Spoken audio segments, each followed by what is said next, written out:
Namo tassa bhagavato arahato samma sambuddhassa.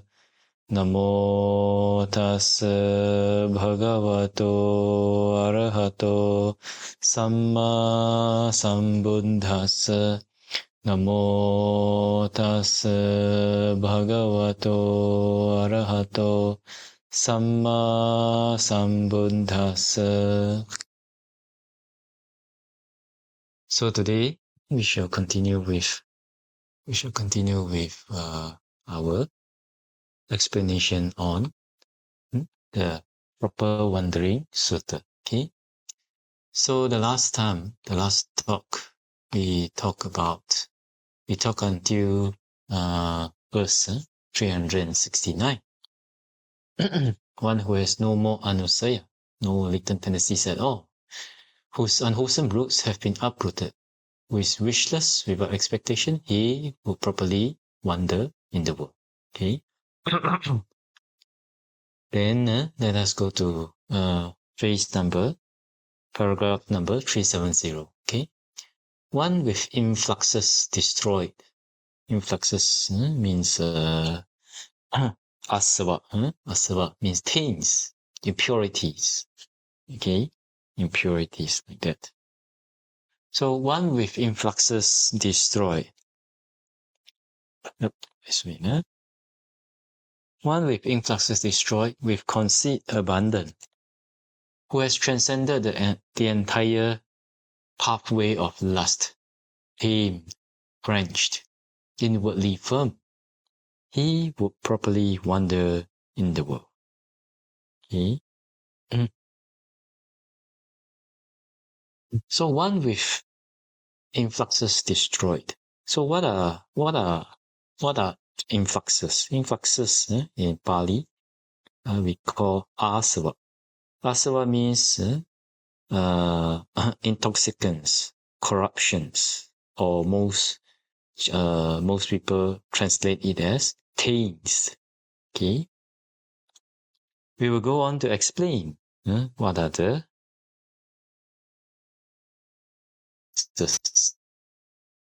and how we understand this phrase, our daily life. Okay, so let's see. One with influxes destroyed means one for whom the 4 types of influxes are destroyed. Okay, 4 types of asava are destroyed. And with conceit abundant. So conceit abundant means one who has abandoned the 9 types of conceit. One who has transcended the entire pathway of lust. So what does it mean by the pathway of lust? It means the phenomena of the 3 planes that serve as the objective domain of lust. Okay, so 3 planes are sensual plane, material plane, and immaterial planes. Okay, it's easy to understand. Transcends the and abandoning. So not only should understand, but also should abandon. Like that.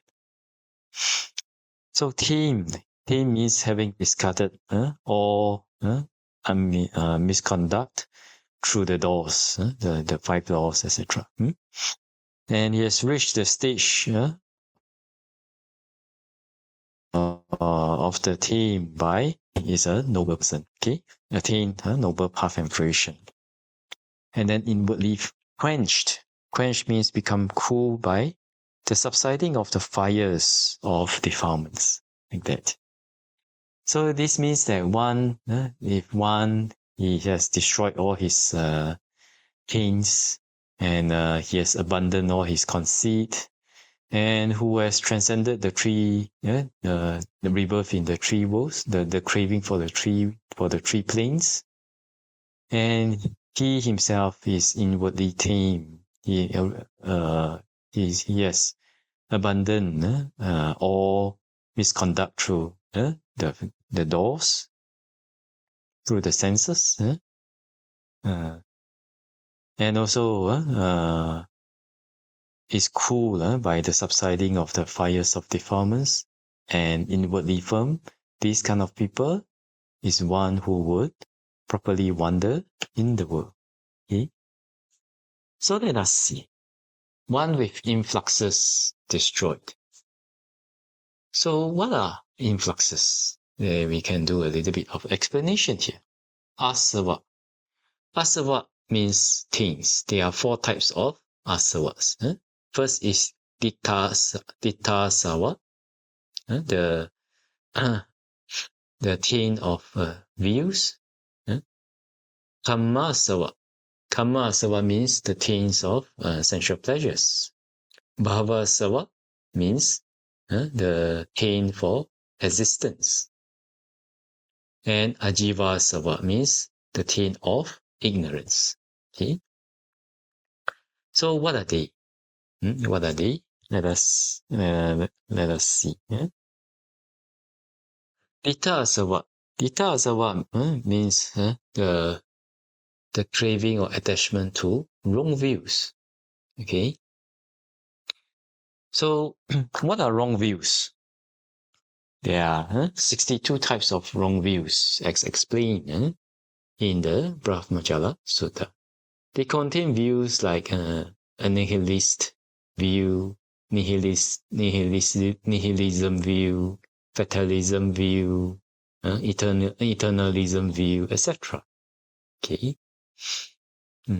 So when one has practiced samatha vipassana meditation and is successful in samadhi, and when they are able to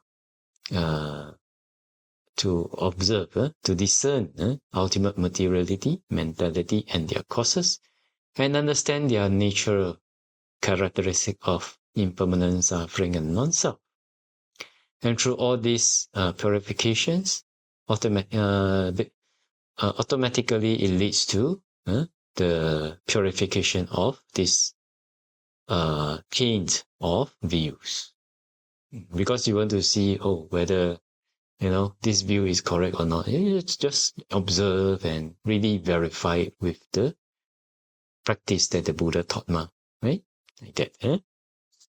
So this is how, this is the way to overcome it.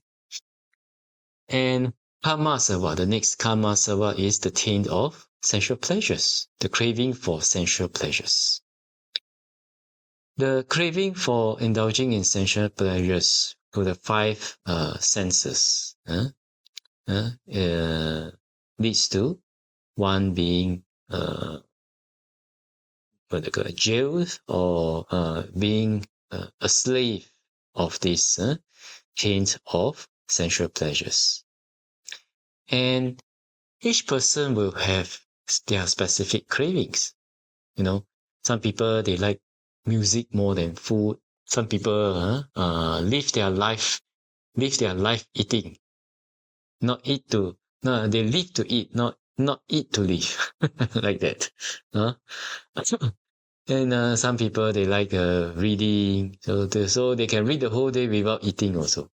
But now I think the most common one would be the internet, the phones, the social media. Some people are addicted to sensual pleasures, like social media, like Facebook lah, Instagram lah, even messaging lah, etc. Okay. So let's say you come to the monastery and we tell you, okay, you have to give up your phone for 1 week or 2 weeks. If you feel the struggle inside, then that is kammasava, the taint of craving. Okay. And maybe we may say, you come to meditate, you have to leave your wife, you have to leave your husband, you cannot contact them during this period. That is also kammasava. Or maybe it is during season, but they ask you to go to a country where there is no durian, and you feel the struggle inside. Then there will be kammasava, the taint of craving. That is what you experience, what you are encountering. Okay, it's because of cravings for the sensual pleasures through the five senses that this karma sarva arises. Okay, this taint. So combinations of this karma sarva happening, and they are a lot. Okay, like that. And next one is bhava asava. Bhava asava means craving for existence. So no matter where in the 31 realms one is born, one always wants to live, So 31 planes consists of the four woeful realms, hell, peta, animal, and asura. Okay, and then the human realm, and then the Kama Vachara Deva realm means sensual plane deities. Sensual plane deities realm. Oh, the sound is too soft? Oh, okay. The sensual plane, let me see whether this is okay. The sensual plane Deva realm, and also the material plane Deva realm, and also the immaterial Deva realms. Okay, 31 in all. So if one has that innate desire to want to be reborn in one of those planes, then there is this bhava asava. Okay, so there may be some who prefer to be reborn in the karma loka, the sensual realm, with all the five senses, with the enjoyment of the five senses. And there may be some who prefer to just enjoy jhana pleasures. So for those who wish to enjoy jhana pleasures, then they may prefer rebirth in a material realm or immaterial realm, like that. Okay. Then the next one, ajiva asava. Ajiva asava is the root cause for all taints. Okay, what does it mean? What is the taint of ignorance? It means not knowing the fundamental nature of the world, not understanding the Four Noble Truths, not understanding ultimate materiality, mentality, and their causes, and their characteristics of anicca, dukkha, anatta, impermanence, suffering, and non-self, and whether it is in the past, present, future, superior, inferior, gross, subtle, far and near, etc. We do not really know them as they really are. Okay? So by not understanding and penetrating the Four Noble Truths, we have ignorance. For example, if you know this is a man, this is a woman, this is a Bhante, this is a Siale, this is a male meditator, this is a female meditator. All these are also ignorance, because if we look at it from the ultimate sense, that's just there are just ultimate materiality and mentality. Okay. So when we practice, what do we want to do? When we practice, we want to purify ourselves, right? We want to attain what we always recite. Idam me punyang asava kaya vahang hotu, isn't it? Asava kaya vahang hotu. Asava kaya means the destruction of all things. So we want to destroy all things. You must know what you want to purify and destroy, isn't it? So these are the things that we want to destroy, They include all the defilements in there. Okay.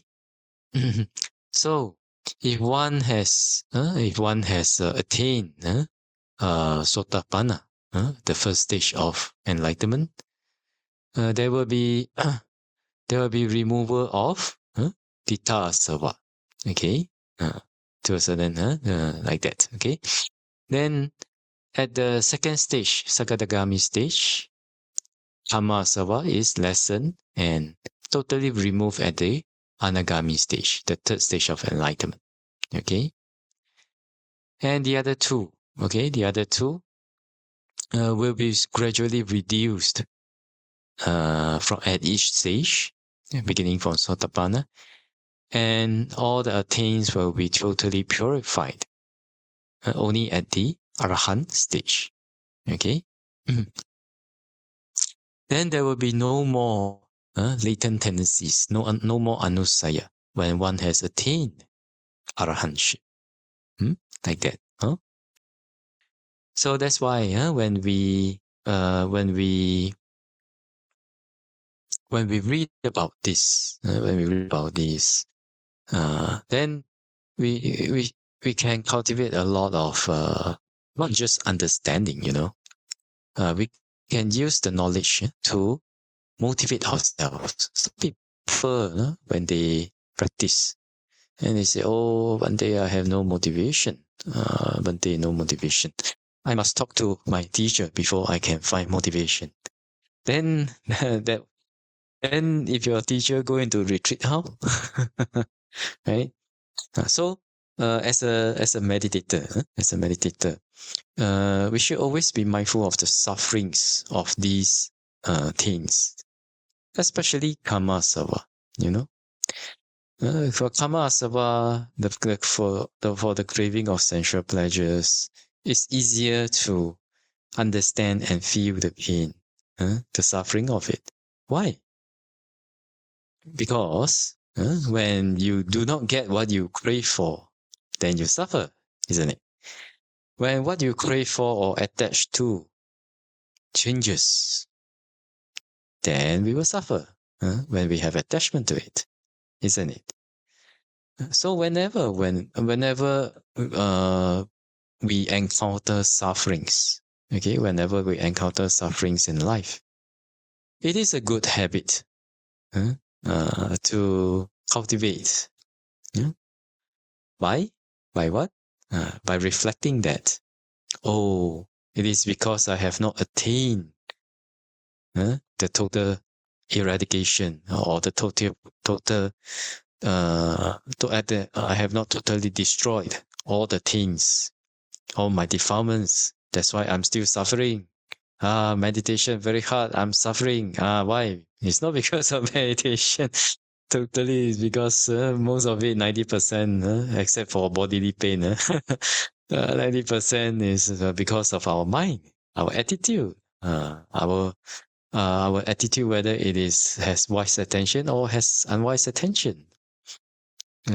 Those are the problem. But it is because of all these defilements that I have that I'm suffering.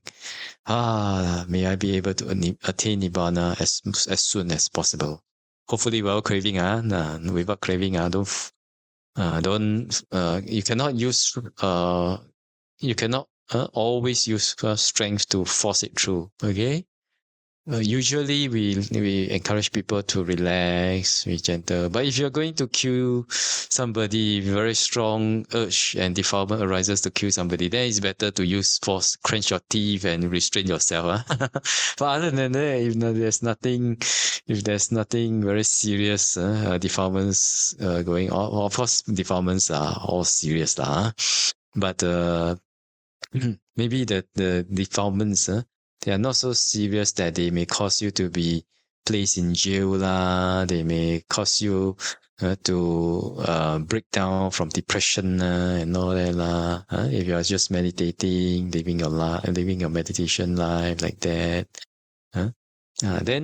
then we should we should always try the relaxed approach. Okay, don't use too much tension. So, unless you're going to kick, like just now the example if you want to kill somebody, then you better clench our teeth, and it's better to clench our teeth and endure and continue to cultivate wise attention or leave the scene rather than go and kill somebody like that. That's what I mean. So during our normal time, you live a normal lay life, maybe you're a retiree, maybe you're working every day, you just go to work and then come back, attend to children, attend to family, and just go on for like 10, 20, 30, 40 years, etc. Or you're a retiree, you have a lot of time in the world and all that. Whatever, for this kind of people, then if the defilements, the sufferings, negative emotions arise in us, then it is actually, maybe you cannot do anything about it, but there's always one thing you can do, which is to reflect that, oh, it is because of I haven't attained Nibbana, I haven't totally purified my defilements, that I experience this suffering. Cannot, I must, for my happiness, I must try to meditate. But with relaxed mind, not try and then you bang against the wall with unwise attention during your meditation. Like that. So I must continue to strive diligently. I must continue to strive diligently. Sometimes it just means putting your butt on the cushion at the correct time, at the fixed time, the time that you have fixed, and just meditate. Just sometimes just turning up. It's not like, oh, I must sit 3 hours, 4 hours, 5 hours, like that. If you do that with relaxed mind, okay. If you do that with very, too much craving mind, then you suffer. It's not because of the sitting that you suffer, it's because of the craving mind that you suffer, So I have to make this very clear, because if you approach it with the wrong attitude, if you approach the meditation with craving, definitely you will experience suffering because of the craving. Okay, like that. Yeah. So coming back, if we cultivate this habit and reflect, oh, I'm disappointed. Why am I disappointed? It's because of it's because of some defilements that maybe I have not been able to detect or to discard. Let me practice more and try to continue to meditate, and then to strive diligently by turning up at your cushion, putting your butt on the cushion at the fixed time, and just relax and meditate. Just trying to purify the mind and be peaceful. Whichever meditation that you are practicing.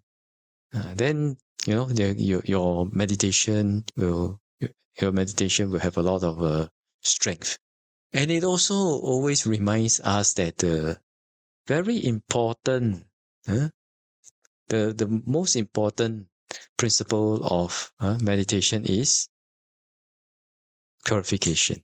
To let go of greed, hatred, delusion, to let go of all defilements, to abandon the taints. So when we understand what are the taints, what are the taints, in short, whatever that you're attached to, just like then just let it go. And whatever defilements that you detected, please, if you want, you can try to cultivate this reflection. It's because of not attaining Nibbana, and because of I haven't totally purified my mind. That's why I have these defilements and sufferings. Let me try. Like that. With relaxed mind and calm mind, okay? Don't force, like that. So, by understanding the 4 types of asava, then we know what we want to purify, okay? And then the next one, with conceit abundant. Conceit abundant. What are the few types of conceit? According to the Mahanidesa Pali, okay, it is one of the books in the Kundaka Nikaya. Okay? According to the Mahanidesa, there are 9 types of conceit. Actually, there are many types of conceit. They have given a classification from, I think, 1 to I think it's 1 to 10. One type of conceit to 10 types of conceit. Okay. So what are the 9 types of conceit? So let me it's divided into 3. three groups. Three groups means conceit. Conceit we can understand as superiority. I'm better than someone. Equality. I'm the same, equal with someone. And then inferiority. I'm inferior to someone. Okay. And then these three types of conceit, okay, match with three types of object. One who is superior, one who is equal, and one who is inferior. Okay, so for example, the first group, if we compare with one who is better, then if the thought arises like this, oh, compare with him or her who is better, I am better. And then the next thought, compare with that one who is better, I am equal to him or her. And the next one, compare with one who is better, I am inferior. Oh, you feel inferiority, like that. And to the one who is equal, if one arises this mind, then you compare with the one who is equal, I am better. And the next, the compare with one who is equal, I am equal. Do you have this? In the workplace, I think quite a lot, right? Maybe in your friend circle also, I don't know. And compare with one who is equal, I am inferior. You know, sometimes actually you are quite okay. I mean, in terms of your work performance, maybe you are equal. But if one keeps thinking that I'm inferior, then it falls into this category. Okay. And the last group, compare with one who is inferior. I am better. Wow. I have jhana, you don't have it. Hey, I have vipassana, you don't have it. Like that. And compare with one who is inferior. I am equal. This person is meditation not so good. This person's meditation not so good at me. But I am equal. I am equal. Then another one. Compare with one who is inferior. I am inferior. This person not so good. Meditation not so good. But I'm worse than him, I'm worse than her, like that. So if one has fallen into these kind of comparing, then one would have fallen into conceit. And in meditation, when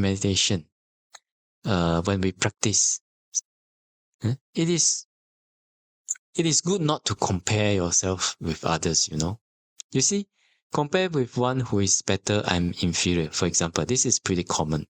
So the other person meditation better, then you have this inferior complex, especially if you are having interview, in the open group interview.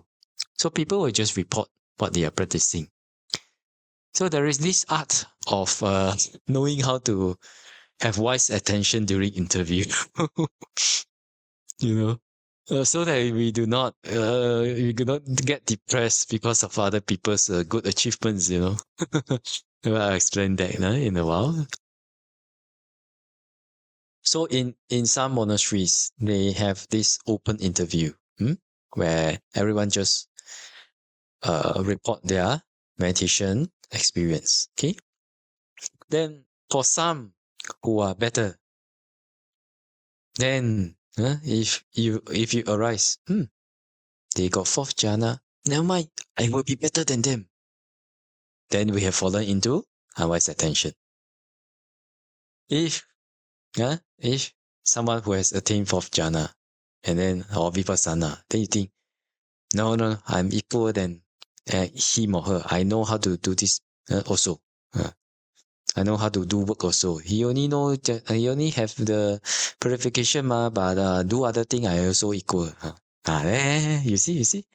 But if handle the computer, I'm equal to him. I see. Fall into conceit already. Then for someone whose meditation is better, Then you feel inferiority. Ayo, they practice so well. My practice very lousy. I feel so lousy myself.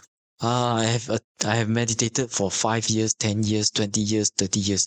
I'm useless. Ayo, huh? I have no hope. Huh? It seems that I can only go back to the lay life and observe precepts in the Uposatha day and earn more money to do more dana, like that. And then we have fallen into the trap of what? Conceit, isn't it? Maybe you don't have this thought, but maybe you feel like that also lah. Right.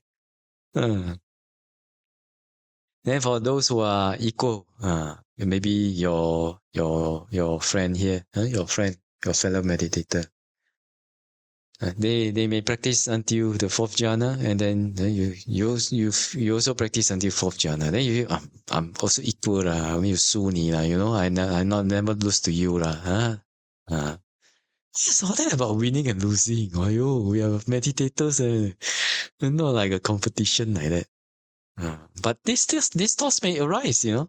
These thoughts may arise because of defilements, ma. Not saying that they won't arise. They may arise, you know. And for some, they frequently arise. Yeah, like that. So we'll talk about how to go about overcoming them later, okay? Then for those whose meditation levels are worse than you, right? Not worse lah, but at a lower level than you, conception in terms of concept lah. Then when you report, wow, you have this feeling, you know, this wow, like, you know, when you like this feeling of superiority, I'm better than them.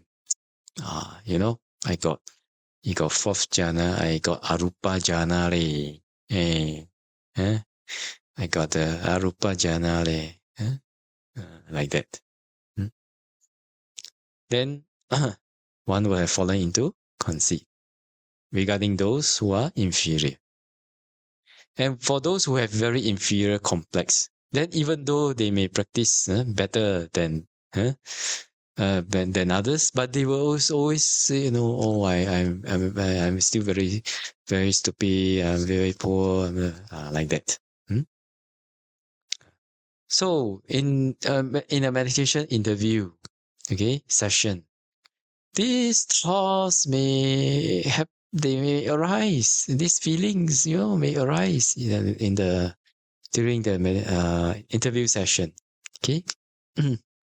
So how do we overcome it? How do we overcome it? So one thing is there are few ways to overcome. You have to combine few ways, or you can just use one way. Each person's situation is unique, so you can custom practice according to your needs. Okay, according to which one works for you better.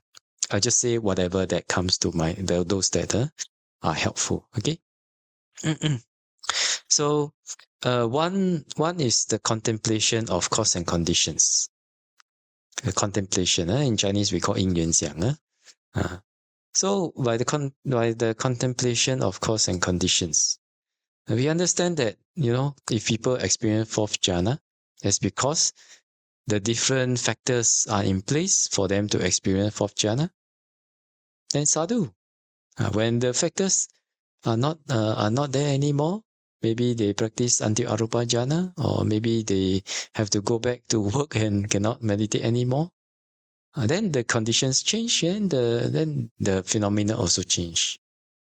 May be affected, isn't it? And when you contemplate more and more like this, factors, result, factors, phenomena. If we treat the situation as just a phenomena which is born of different factors, okay, then we are less inclined.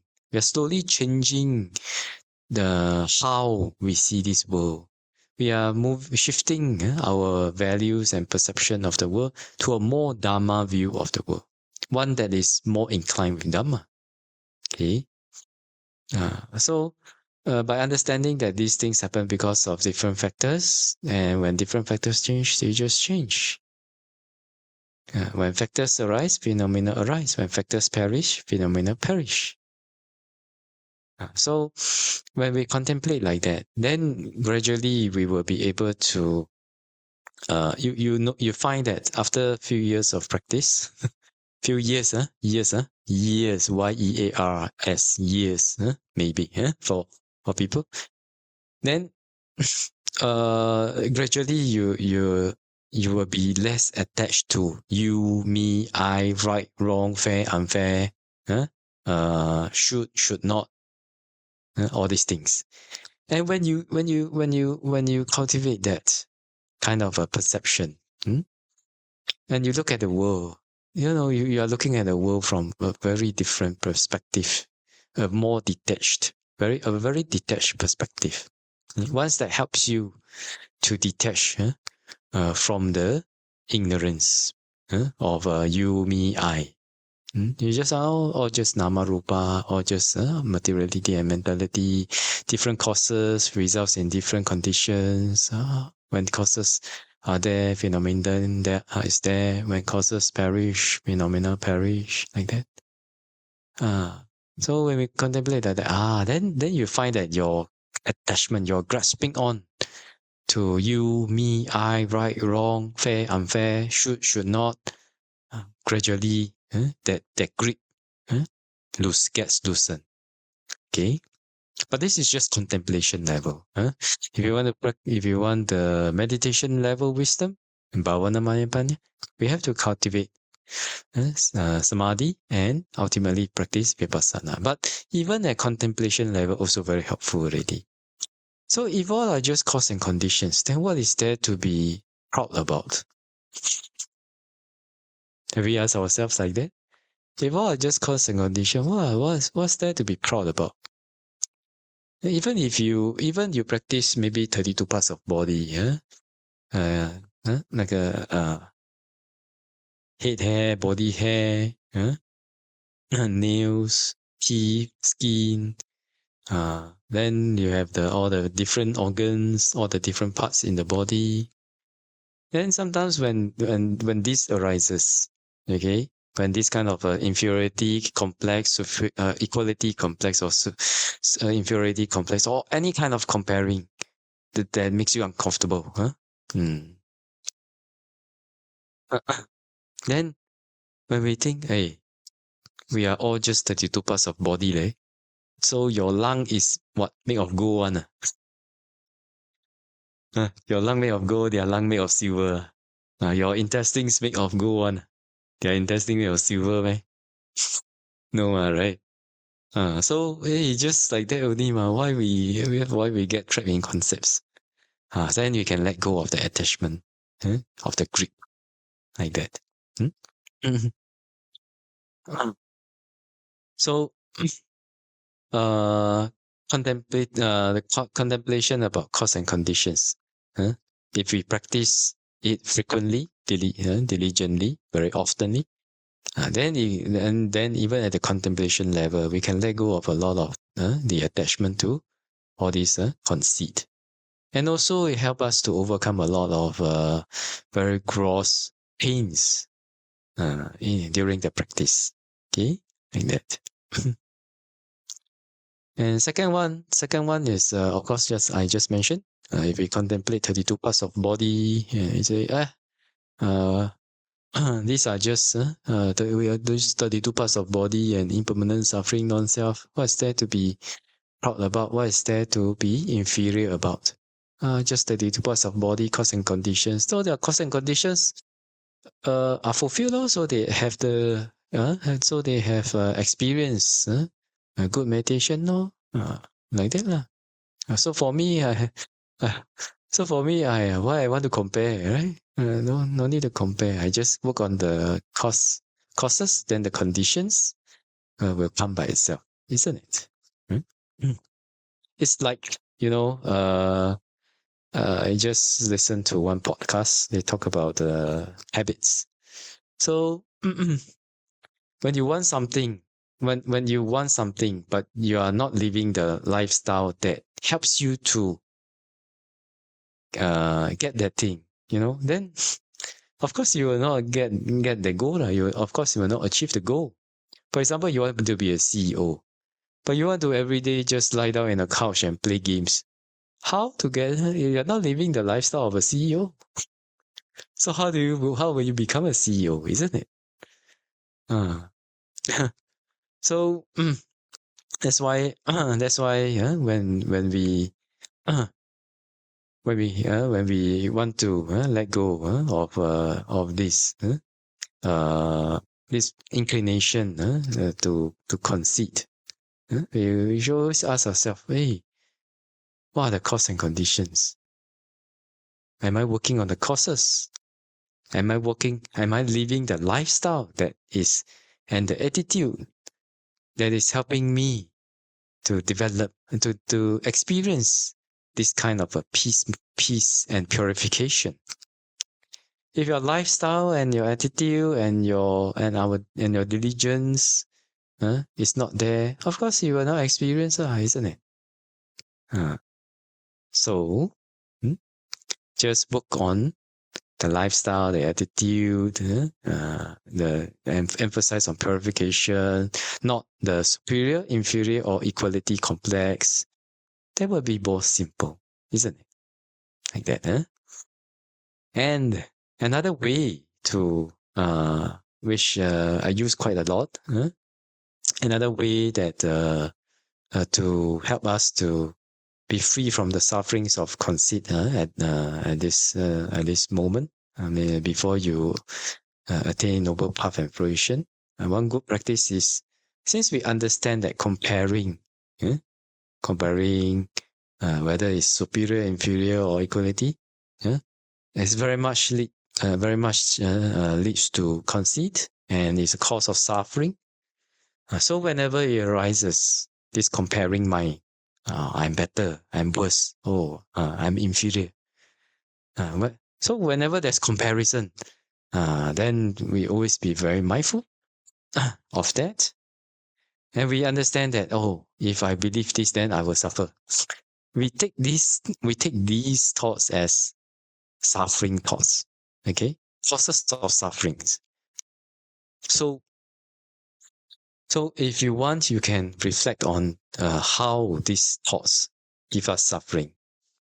Okay, so maybe you say, I'm better, but maybe the other person become better than you, then you suffer already, right? Then inferiority, no need to say, inferiority always keep getting crushed by our own inferiority, isn't it? Then equality, the person win already, better than me already, I must go even more, like that. So any kind of comparison, unless it leads to even higher purity, okay? If not, then we should treat it as a cause of suffering and let go. Why do I say except in the case where it leads to higher purity? So that in the Buddha's text, there's one story. So there was a group of people, then a group of people, and there's one leader. So this one leader, he says, they are all we are all disciples of the Buddha, but they are not keeping 5 precepts. I will be the one who keep 5 precepts. So he keep 5 precepts. Then the others think, he's keeping 5 precepts. We must also keep. We must not lose to him. Then they keep also. Then after that, he say, everyone keep 5 precepts. I must be better. I keep 8 precepts. Then they keep 8 precepts. Then the others, they keep 8 precepts also. Then after that, he say, okay. Then they keep 8 precepts. But they never practice. I must practice. Then he practice. Then they say, he's also practicing. We must also practice. Then they practice. Then ultimately, it leads them to higher purity. Like that. But, if you can achieve that kind of purity, the mind is totally for purity, not for self-gain, not for self-glorification, not to fulfill our conceit. if we can do that with pure mind, and doesn't give rise to defilements of this conceit, you don't suffer because of that. Then it may be safe to do so. Okay, maybe only if not, then which I think I don't want to stereotype people, but in many cases, people may fail to do that. Then it is better to treat all comparison as a possible cause of suffering, and just totally let go of comparison lah. So if next time when you go for the group interview and your mind inclines to comparing again, wow, the person better than me. Ayo, my heart feel very sour.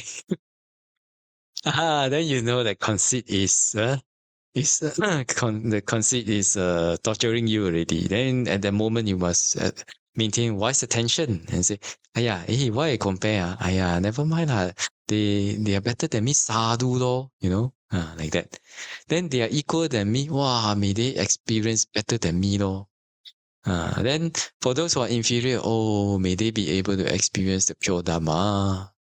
So if we have this kind of good attitude, then no paiseh, no lose face, don't have a face issue, don't have an ego issue, then your meditation become way, way, way much more peaceful, simple, and less suffering. Because many people, actually no problem one. Then they go to the interview. Then after that they listen. Then after that they become stressed. Then they stress themselves. But other people just report their experience only. They also never do anything. So what is the thing that is making us suffer? Our own defilements, our conceit. Stress. Got or not? Depressed. They so good. I no hope already. Do we ever have this kind of thoughts? If have, be careful. Don't fall into the trap of conceit. These are just defilements, and defilements doesn't associate with wisdom, so why you want to believe them anyway? Isn't it? And it's also not helpful, so why you want to believe them anyway? Right? So this whole range of thoughts, please be careful with them. So it is good to abandon or comparison. Don't compare with others. Don't compare with yourself. Just continue to show up. When the time comes, go there, turn up, show up, put your butt on the cushion, and enjoy the session. It is much more productive to think about how you're going to enjoy the session and enjoy the meditation, rather than feeling stressed about not achieving the goals or not achieving some mental states that other people have. Purity is much more productive if we focus on the causes and the process. Okay? Like that. So for one who doesn't want suffering, this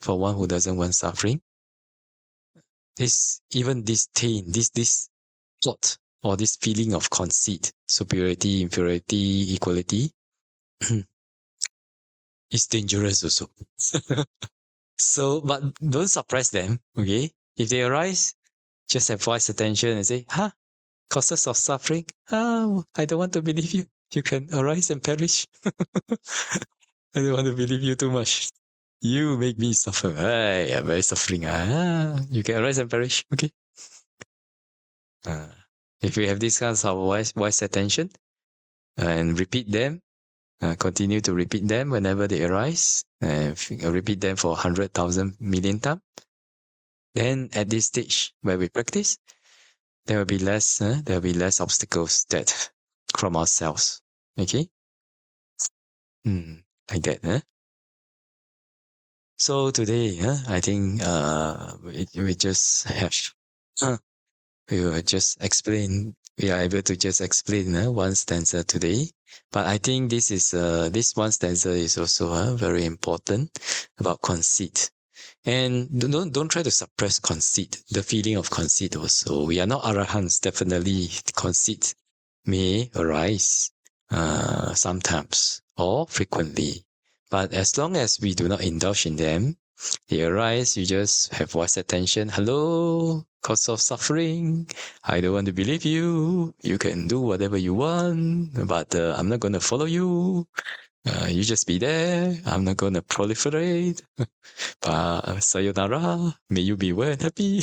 And you continue to do your voice attention, continue to do your meditation, whether it's a breath or metta or Buddha Nusati or 32 parts of body, like that. And gradually, the feeling will just subside. Why? Because it's also just cause and conditions, isn't it? Okay. Yeah. Also, hopefully today's talk is also beneficial to all of you. Also, those in the lay world. Okay, those in the lay world. Okay. And those in the lay world. If you find that your ego gets the better of you and gives you a lot of suffering, when you do work, sometimes you are in a team, and your ego gets the better of you, and when sometimes in your marriage, maybe in your family members and all that, if you find that this kind of conceit, your ego, gets the better of you, and you wish to, manage your conceit to at least not so destructive level, and then you can take the principles from what we mentioned just now, okay, and do the contemplation again and again. If you don't want to suffer, just do it. It's there. The method is there. And the Buddha has prescribed at least some painkillers for us. Just do it. Just do it. Experiment with it. Do it. And if it works for you, perfect it, hopefully, up to the contemplation level, and continue with this attitude. Hopefully, you may experience the happiness of Dhamma, and then ultimately be able to practice samatha and vipassana meditation, and ultimately, hopefully, be able to attain noble path, fruition, and nibbana, and attain asava kaya, the destruction of all taints and defilements. Okay, so with this, wish all of you well, peaceful, and happy, and may the Triple Gem bless all of us to be able to attain path, fruition, and nibbana, and asava kaya as soon as possible. Sadhu, sadhu, sadhu. Okay, so that's the talk for today. Let us share merits. Ettavata chamehi sambadang punya sambadang sabbe deva numodantu sabba sampati siddhya. Ettavata chamehi sambadang punya sambadang sabbe buddha numodantu sabba sampati siddhya. Ettavata chamehi sambadang punya sambadang sabbe sattha numodantu sabba sampati siddhya. Idame nyatinam hotu sukita hontu nyatayo. Idame nyatinam hotu sukita hontu nyatayo. Idame nyatinam hotu sukita hontu nyatayo. Imina punya kamena mame bala samagamo. Satang samagamo hotu yava nibbana pattiya. Idame punyang asawa kaya vahang hotu. Idame punyang nibbanasa paccaya hotu. Mama punya bhagang samba sattanang bhajemi. Te sambe me samang punya bhagang labhantu. Sadhu, sadhu, sadhu. Alright, wish all of you well, peaceful, and happy. And see you guys in the next talk. Okay? Sadhu, sadhu, sadhu.